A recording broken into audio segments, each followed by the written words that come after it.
Okay. Part 2. I started part 1, and then the baby woke up. Well, it became part 1 once the baby woke up, and now we're in part 2. But it's a good thing, because I was getting a little revved up on the side of things, because one of the biggest things, so to recap what I was saying in part 1, is that people do not know how to manage their own emotions and manage their own feelings. And I don't necessarily blame you, because no one as a child taught me how to do that. In fact, I was taught how to suppress my emotions. And in fact, I was taught that other people's emotions are more important than mine, and that other people can't manage their emotions because, like, especially the way that my father was, and that you don't even talk about emotions, and you don't even talk about feelings, and you try to hide it and you try to pretend. But anyway, the number one thing that allowed me to build my business and make a lot of money and to have an amazing life and have all the things that I have now is because I learned how to manage my emotions and what to do when my emotions were bigger than how I knew how to currently manage them. So there's like this phrase that we talk about, is emotional regulation. So I'm in what is called like the coaching industry, basically the personal development side of things, where people work on living amazing lives and they teach other people how to live amazing lives. That to me is the coaching industry, is that you get to teach people how to build businesses. You get to teach people how to make money. You get to teach people how to do what you've done. And I'm in a group, in a space of women who talk about this all the time. And one of the big topics of conversation is emotional regulation. And one of the things that is very true is that trying to do anything that is big or outside of what you currently know and understand, it is going to cause you to feel emotions that you don't know how to manage and regulate. If you struggle to regulate your day-to-day emotions, if your emotions are dictated by your current circumstances, oh, I stubbed my toe, now I have a bad day. If that is how you live your life, or, oh, somebody said something mean to me, now I feel sad, now my day is ruined. If you're at that level, there's a lot of work to be done.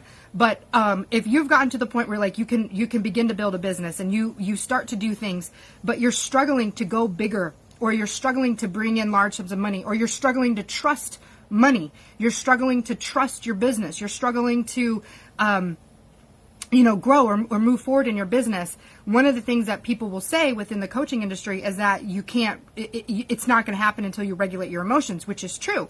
But there's one side of this that'll say, so don't try to do those things until you learn how to regulate your emotions. To some level, you can only do so much pre-work in terms of regulating your emotions. You can, learn how to breathe. You can learn how to not take things personal. You can learn, how to bring yourself back. You can learn to release your emotions. You can learn to process your emotions. But when you start playing around with bigger business deals and bigger numbers and bigger things within your relationship, if you can't fully learn how to regulate those emotions until you have them. This is like the real world working of your emotions. And so one of the biggest things that I had to do to build the Insurance Exam Queen business, like I was saying, it's not that I had to learn business skills. It's not that I had to learn marketing. It's not that I had to do anything business related. In fact, I broke so many of the rules. I didn't have edited videos on my YouTube channel. I didn't do all the things that successful business people say to do. I followed my own path. The biggest thing that I had to do was to learn how to regulate my emotions. How do I handle my feelings and emotions when I have tough situations that I have to deal with? When my QuickBooks had all of my money and they weren't paying my people, how was I going to handle, I had to handle my emotions for that. And I had to trust to know that it was all going to work out. I had to not give in to the fear, give in to the anxiety, give in to the worry, give in to the overwhelm, and decide that this was too much for me and that I never want anyone to have to rely on me for an income again, and that this is just something I don't want to deal with because it's too hard, it's too difficult. I've decided that if I want to build a massively amazing, incredible business, I want to be able to do these things, which means I'm going to have to go through those situations, and I'm going to have to deal with them, and I'm going to have to feel the feelings related to them, and I'm going to have to grow up and evolve to be a person who can handle and manage that. And so what happens, like if something happens in your business, something happens in your marriage, something happens in your life, and it emotionally cripples you to the point where you would rather give up than deal with it, that is the beginning of your emotional gym that you need to go to. In the same way that we have to go to a gym to build our physical bodies, you're going to be going to an emotional gym to create the life that you want.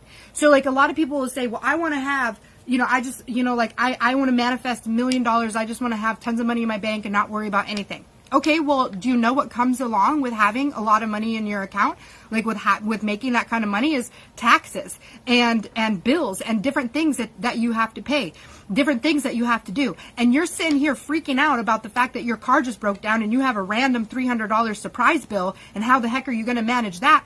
Do you know you're going to have a random $300,000 surprise bill when you've got multi-million dollars in your bank account? If you can't handle the emotions around $300 randomly being due, how do you think you're going to manage the emotions of $300,000 randomly being due? You're not. And so the universe cannot give you the millions of dollars that you want to have, because you can't even handle the $3,000 that you have, the $300 that you have, because it sends you in an emotional tailspin.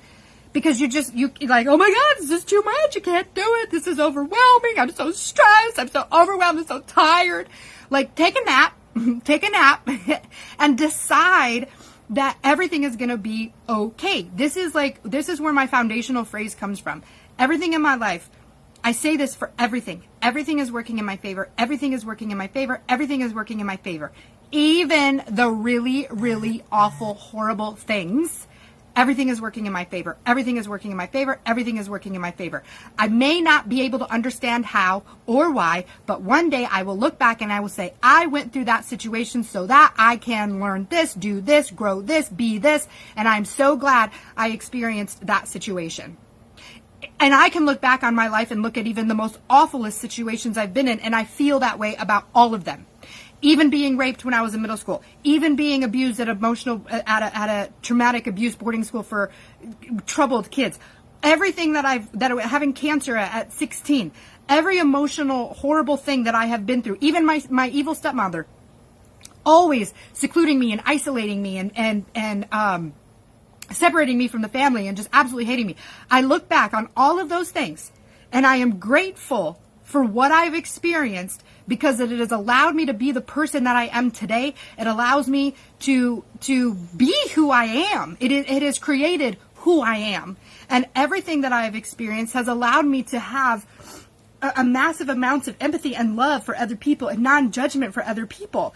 And if I'm going to be a big person, if I'm going to be on the stage speaking to millions of people, I need to be able to hold the feelings of all of these people. People need to be able to relate to me. And if I can't say that I've been through hell and back, how am I going to help people who are still stuck in hell? Like, I need to be able to say I've been through hell and back, and I appreciate what I have learned through the fires of hell. I appreciate that I have been refined up to this point. Like, it is so biblical. It's so biblical. They talk about the refiner's fire.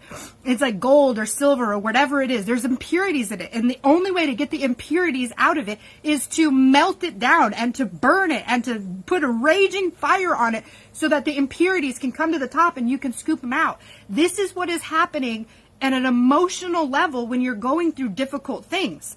Can you handle the big feelings related to building a business, to having an amazing marriage, to having all of these things? And if you cannot, then no, you cannot have those things. It's that simple. And that's why you don't have those things. In order to have those things, you have to be able to handle the emotions that come with them. You have to be able to say, whatever feeling comes my way, regarding this situation, I see a way through, or I trust that a way through will show up. So I'm not even a person who says I know how to handle my stress and my overwhelm, my anxiety. There are times where it gets like the best of me, but my underlying belief is that I will be able to move forward from this. There is a light at the end of the tunnel, and I focus on the light at the end of the tunnel than I do on the current circumstances that are happening to me. Because one of the things I learned is it's all temporary. Feelings and emotions are temporary. They come and they go like the weather. They move. Energy is just emotion. Emotions are energy in motion. They're just moving through you. They're moving through the air. They're moving through your body. And so they are temporary. Now, they become less temporary when you fixate on them. Like, oh my God, I'm so stressed. Stress is killing me. I'm having so much stress in my life. If you talk all the time about how stressed your life is, you are literally adding stress. Let me sprinkle some more stress on my stress salad. As I tell you how stressed I am because I'm so stressed. I'm so tired. I'm so overwhelmed. My job just works me so hard and they just never understand. And I'm just sprinkling more stress on my stress salad. And I'm going to eat my stress salad up. And then I'm going to tell you more about my stress all the time. You're literally bringing more. Every time you complain about your stress, every time you complain about your overwhelm, every time you complain about anything that makes you anxious or whatever, you are, instead of being at the emotional gym and like, okay, how do I manage my stress? What do I need to do? What do I need to change in my life so that I'm not stressed? You're just telling me, I'm so stressed. You're proving yourself correct every time you do that. And so when I see people, I have so many people in my life and in my family, and they'll just be like, I'm so stressed, and this is so stressed. Like, it's the same freaking story every time. My work is stressing me out. I'm so stressed. I never have any time. I'm so freaking stressed. And this is a story I hear every time, every single day. I'm so stressed. Everything's so stressed. I'm like, so what are we doing to manage the stress? Well, I can't because of my job. Because I can't because of this. No, it's a can't because you're not willing to take a look at the fact that you are the one producing the stress. You are the one who's continually sprinkling on the stress onto your stress salad, your stress soup. Like, you have made this stressful situation and you keep adding more to it instead of taking ownership of your feelings and emotions. Okay, if you are stressed, there are things you can do to reduce your stress. You're just unwilling to do them.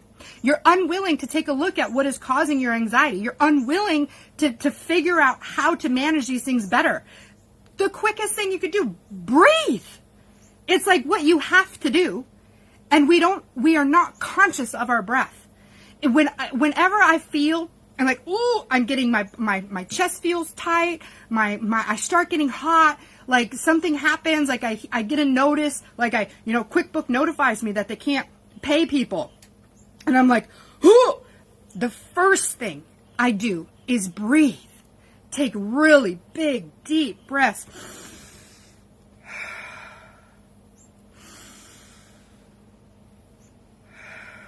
Filling the air, come in. Filling the air, leave. So many people won't take the time to do that because I don't have time to do that. I'm too stressed. I don't have time to take deep breaths. That is such a waste of time to sit there and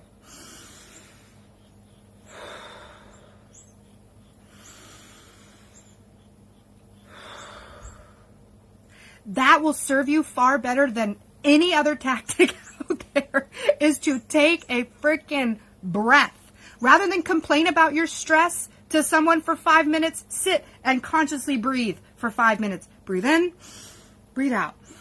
Breathe in, breathe out. That, instead of, in fact, I'm going to start telling people, if you want to start complaining to me about your job, about your life, about your shit, I'm going to need you to breathe for 5 minutes first, and then you can come tell me what you need to tell me. Because it's probably going to be massively different. Life will feel so different when you start consciously breathing. Because when you can consciously breathe, it changes your whole body. Like, there's math behind it, there's science behind it that'll explain how it all works. But when you're all stressed and you're all worked up and you're all in this complaining attitude, like your body is like drugged up. Like it's on what is that called? Adrenaline and all this stuff. And the only way to slow that down and to turn that stuff off is to take deep breaths. So when you can focus on your breath and when you can breathe through a situation, your mind becomes clearer. It's less like if if someone's like, oh my God, you can't pay your bills because the QuickBooks has all your money and they shut your account down and you can't pay people. And I'm like, oh my God, what do I need to do? Oh my God, how do I figure it out? Who do I need to call? Oh my God. Like, that level of thinking isn't going to serve me. That level of action isn't going to serve me. I need to be in a place of calm. I need to be in a place of knowing and trusting that it's going to work out. And in order to get me into that place, I need to take a deep breath. I need to take some breaths. And through these breaths, I will decide that everything is working for me. That what I'm about to experience, what I'm about to learn through this situation is the emotional gym that I need to go through to build an even bigger business. To be able to pay even bigger incomes to people. right? Because one of the scariest things that I've experienced building a business is having other people have to rely on me, that money, like making sure that money is coming into the business so that they get their income for the work that they've been doing for me. And I've had more and more people being added on to my payroll so that I can have more of a life. The more I give away in terms of jobs and duties, the more freedom that I have within my life. Like this whole past week, I've just been taking care of my daughter and my sister's kids so that she can focus on getting some work done. I haven't really worried about work at all. Like I haven't really done much. I mean, yesterday I did a bunch of work, but like for the whole week, I just played with the kids. I just focused on having a good time with the kids and baking cookies in the kitchen. Although I had my mother-in-law make the dough, but like, I focused on enjoying my life. I've just simply enjoyed my life in the past week, lived my life with my baby without thinking about the things related to work, without thinking about any work that needs to be done or the website that needs to be built or anything like that.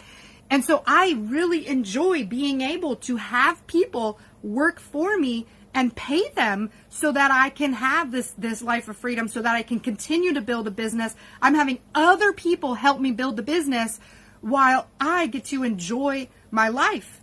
But like, I'm the one who also makes sure that the money comes in. And if I am so focused, if I am so stressed and so worried and so overwhelmed about making sure that the money comes in, that all these people get paid, it's not going to work. It's going to collapse in on itself. I have to have the strong emotional intelligence, the strong emotional ability, the strong emotional capacity to be able to hold that space for all of these people who rely on me for their income, who rely on our business producing money for our income.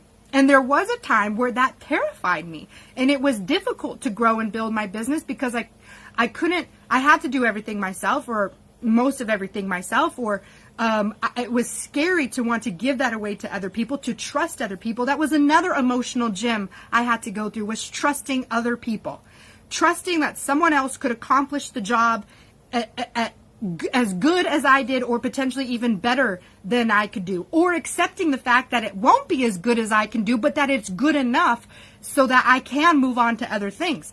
And being able to give that up, being able to hold the capacity of saying, this job that I do it better than anyone else, but I don't have the time for it if I'm going to grow in other areas, if we're going to make the business even bigger.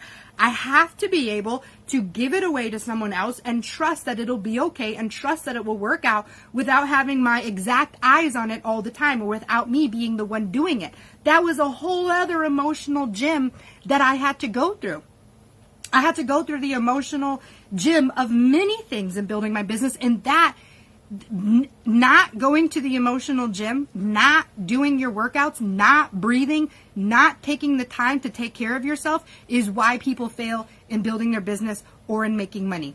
And the big thing too, like about making money, if you can't handle the money you have now, making more money is going to be really hard or damn near impossible. And I don't mean manage, because I've never really been good at budgeting. We're still working on all of that. But what I mean was, I wasn't afraid to spend money. If you are afraid to spend money, if you are afraid to look at your money, if you are afraid, if you think things are too expensive, what do you think's going to happen? Like, how do you think you can have a poor mindset? And literally poor as in not good, and poor as in poor thinking in terms of money. Like poor says don't spend your money, or only spend your money on things that make you feel really good. Don't spend money on things that will allow you to grow and invest in a business. Poor says I feel good if I could just buy myself a nice pair of shoes, but I'm not going to buy that $97 course that's going to teach me how to regulate my emotions and help me build a business. That's poor thinking. I decided that I needed to invest in myself. I quit my job. I didn't have an income coming in. And I decided it was worth it for me to spend the majority of the money I had saved up on a coaching program, because through that coaching program, I knew it would teach me what I would need to build a business. And that's exactly what happened. I saw every dollar I spent as an investment towards what I was building, and not an expense that would just be gone and thrown away. Even I one time spent $2,500 to try to learn how to sell things on Amazon, and it didn't work out. I sold a couple of toilets and like a towel warming rack, and I ran into a problem where it's like you could sell something on Amazon, but you wouldn't get the money for another 30 days. And I ran into the problem of not having, I was like, I literally spent all the money I had on buying this program, and it didn't tell me that it would take a long time to build it up because you wouldn't be able to access the money you made on Amazon. They hold it in case there's a refund. I didn't know that. So I had spent all this money on buying this course to learn that I couldn't actually do this unless I had capital. And I went to the guy who sold me the course who's like, pay me $2,500 and I'll help you build this big, huge business. I went to him and he's like, well, you're just going to have to do it slow. You're going to have to do it very slow. I was like, I can't do it slow. I was like, I have no job. I have no income. This was back in 2017 when I quit teaching. And I didn't know exactly what I was going to do. And so I spent all the money that I had, my summer school check, on an Amazon store. And I never really talked about this with anybody. But it came very quick, very soon, that I wasn't going to be able to sustain this unless I had capital up front.